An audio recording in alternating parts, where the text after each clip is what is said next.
I got to a place where and it took me almost, having kind of like a breakdown, a business breakdown, throwing my hands up in the air. Um, and that brought me to a place of, okay, I have to build only from within myself. And so I think it's creating the space and the time to listen to yourself, to ask yourself those questions, to get that important information that you need to be able to apply to your business.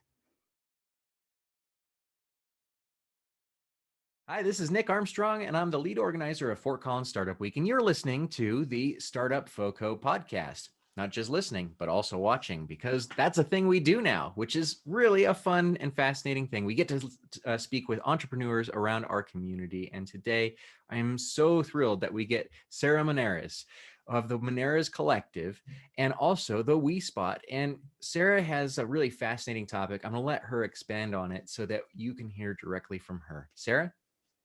Yeah. So, my topic for the startup week is parent entrepreneurs and how we navigate being an entrepreneur as a parent. I'm a counselor and I've worked for many years with parents and their children. I specialized for a long time in parent child relationships and nurturing those relationships. Parenting in general is very difficult. And then I think being an entrepreneur can have its challenges, and then you throw those two together and you have a very unique set of challenges. Especially during COVID, we've seen an impact on the women in business, and something along the lines of 2.5 million women have left the workforce alone just Mhm. because of the impact of COVID, childcare. How do we re-engage working parents and best support them as a community? Yeah.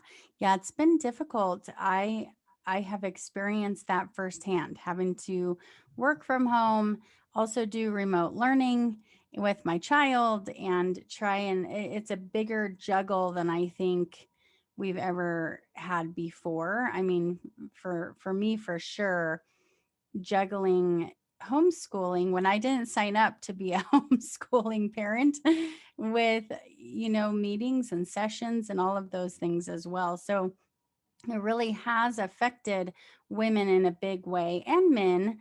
But I think women are typically the ones that are more likely to stay home and do those things. And so I think the thing that's interesting is there's also prior to COVID and all of this, there's a lot of women, and I work with women in my mastermind group that do side hustles. I mean, that has become a very normal thing. So staying home, taking care of the kids, and having a side hustle job. And so there was a little bit of that maybe people were already used to before COVID happened, but then we've had to make a shift in a much bigger way. So I think to understand that we can prioritize both. A lot of times people talk about this balance, right? We need to have balance. I don't know that balance is ever really realistic. So I think it's something that's very elusive that people strive for and then feel bad that they never have it. So the more I think we can focus on prioritizing, the better that we can learn how to incorporate the things that are important in a way that's best in alignment with how we want our lives to be. That's a fair thing too. And bringing in the idea of maybe mindfulness and working towards a goal that is more realistic for your lifestyle and more paired with your specific experience, I think is a really heartening thing. Yeah. You're right that so much of the advice out there is geared towards having it all, or self-care, or don't overwork yourself because dot, dot, dot. And so a lot of, I think, my experience in that is a lot of parentpreneurs feel trapped in this treadmill mentality of, well, I got to work at 3 to 5 a.m. because otherwise that's not going to get done. And, when who has time for a bubble bath or whatever else that self-care usually is implied in those blogs. There's Mhm. also a lot of shame that's brought about by those, and that mental weight comes into play with entrepreneurship across the board. So talk to me a little bit about what you are seeing as the the best way to approach a shift if you are in that mode and you're struggling on that treadmill or that 3 a.m. to 5 a.m. work style. How do Mhm. you shift to either healthier habits, or how do you support that side hustle without really abandoning your duties during the day, or without Mhm. feeling like you're leaving your family behind? In both cases, oftentimes we get pressure from both of those sides. So how do we offset that? Yeah. So that's mainly what I talk about in my talk. So I also give some tools that I think are helpful, but I think the biggest thing is our expectations. And so I see a lot of people in, groups or therapy where their expectations are for themselves are not in alignment with where they are in the season of their life. So I remember having little kids and getting so frustrated because I couldn't get the things done that I wanted to. I was constantly being interrupted.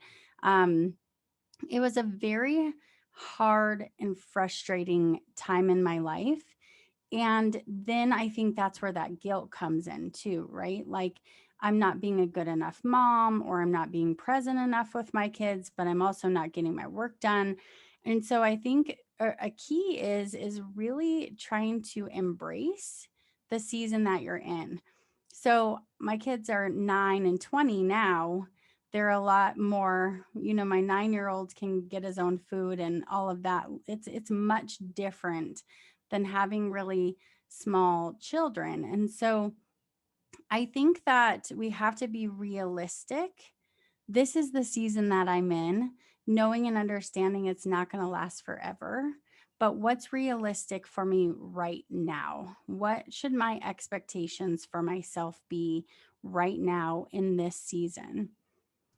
What role do community level support play in the mental health aspect of this? Because there's so much pressure, especially women bear the brunt of this on an ongoing basis. So much, guilt from all different angles. Where I think that dads in particular are more expected to go out into the workplace and go out and do these things and be less, connected to the family unit in pursuit of bringing in, supporting the household income or whatever it is.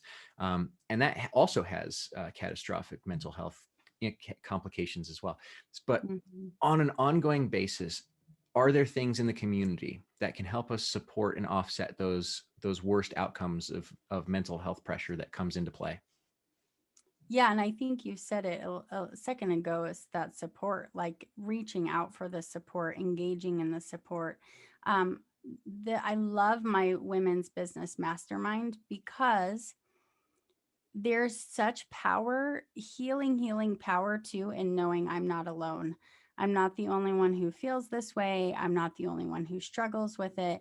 Maybe that doesn't solve all the problems, but what it does is it helps us to feel validated in our feelings, validated in our struggles, which significantly helps our mental health. And so, if we can have people to go to and talk to and hear, this is a normal problem, because I see that this all the time with clients. They think they're the only ones that feel a certain way. They're the only ones that struggle with a certain thought. And that's very, when we're isolated, those things breed, right? Like they can get darker and darker and darker, especially when we're holding shame around them. So to be involved in some sort of a business group, or go to counseling, of course I'm always going to advocate for that. There's also online communities that are very wonderful and supportive. I think putting ourselves out there, especially as entrepreneurs, because we can think, oh, I don't have time. I shouldn't prioritize that. I don't have time to prioritize that. is a really big mistake, because it keeps us in a place of spinning our wheels a lot of times, rather than allowing us to get that traction to move forward. For folks that have a live-in partner with them, what role do the live-in partners have to play in terms of, being able to ask them for support or being able to offset certain tasks or take on more responsibilities? And how do you really get those conversations started? It's all about communication. Yeah. First of all, I think the step before communication, because a lot of things focus on that communication piece, which is really important, but we can't communicate if we don't know what we need. And so that's often a part that's really missing. People need things, but they don't spend the time to really figure out what that is. And so we walk around irritated, or, you know, short tempered, because we don't really know why. And so I've seen it in my own relationship. The other person says, "Well, what do you need me to do?" And it's like, "Well, I don't know." Right. So that's not helpful. And so it always, in our relationships, always, always, always comes back to us. And so digging into your own self, digging into, how can this other person support me? What do I need from them? Getting really clear on that, and then moving into the communication piece.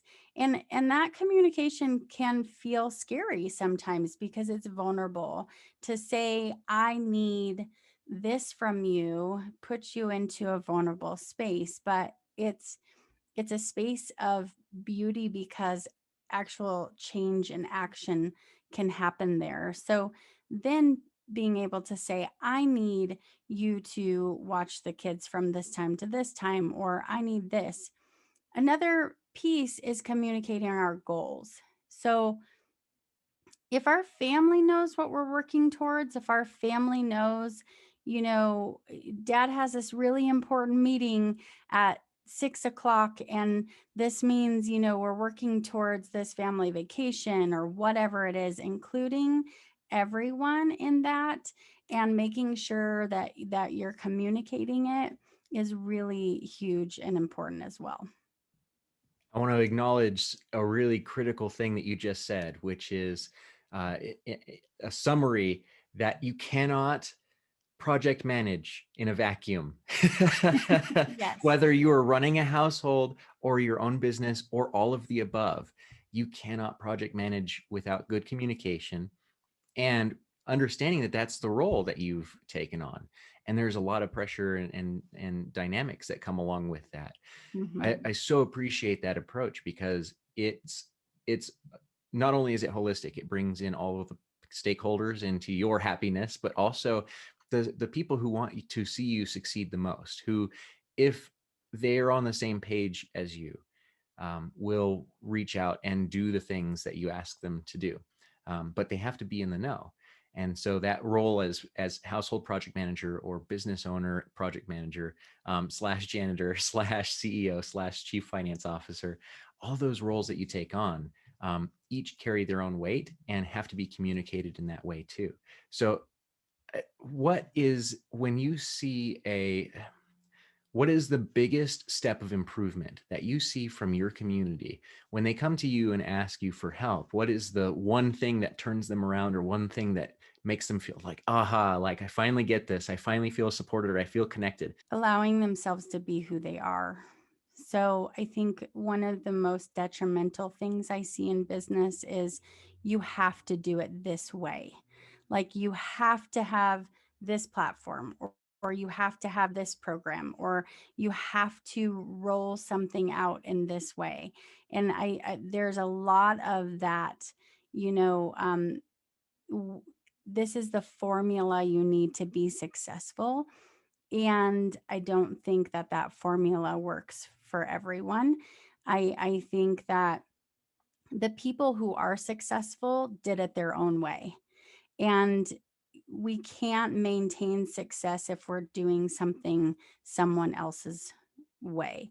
So I think the biggest shift is learning to come back to yourself, to look at your own strengths and your own ways of doing things, and what's really speaking to your heart, what's important to you, and following that rather than following all the shoulds and you know these top dollar people are telling me I have to do it this way, and that's just not, it's not sustainable. So in life and in business, and those are really, they're just intertwined with each other. You can't untangle them.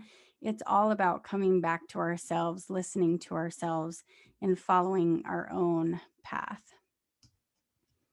And that's an awkward and uncomfortable thing as well. What's your typical advice for someone just learning to get themselves along that pathway, or even stumbling as they're, doing it for the second or third or fourth time and reinventing themselves in that way? Yeah, I think one of the biggest things you can ask, especially in business, because we know like not everything works, right? Like when you're an entrepreneur, I think it's a big trial and error process. I'm trying this, it's not working. Okay, making sure that you're coming back and you're evaluating, why is this not working? Is this in alignment with myself? What do I think?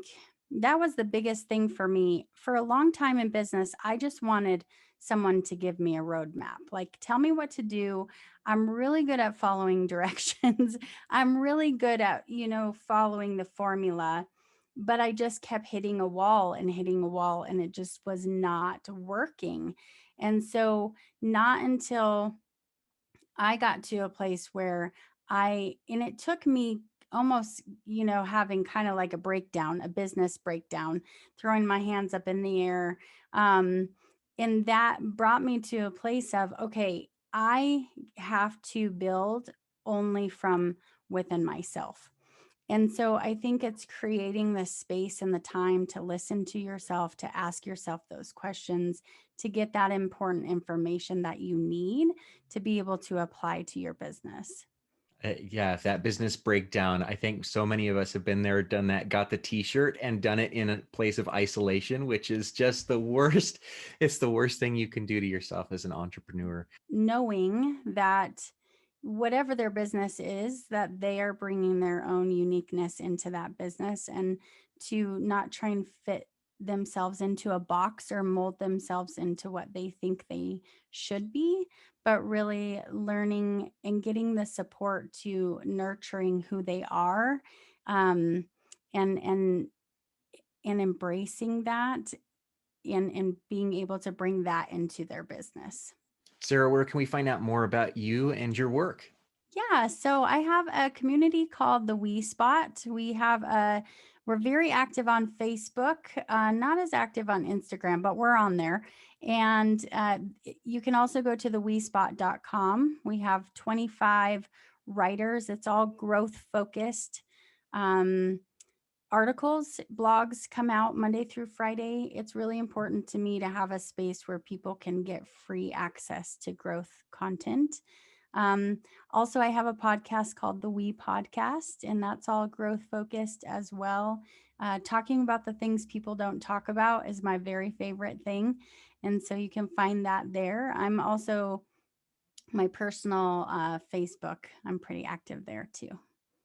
We're so looking forward to your panel at startupfoco.com. This year it's all virtual, and for more great business information from wonderful minds like Sarah in our community and others, startupfoco.com is the place to be.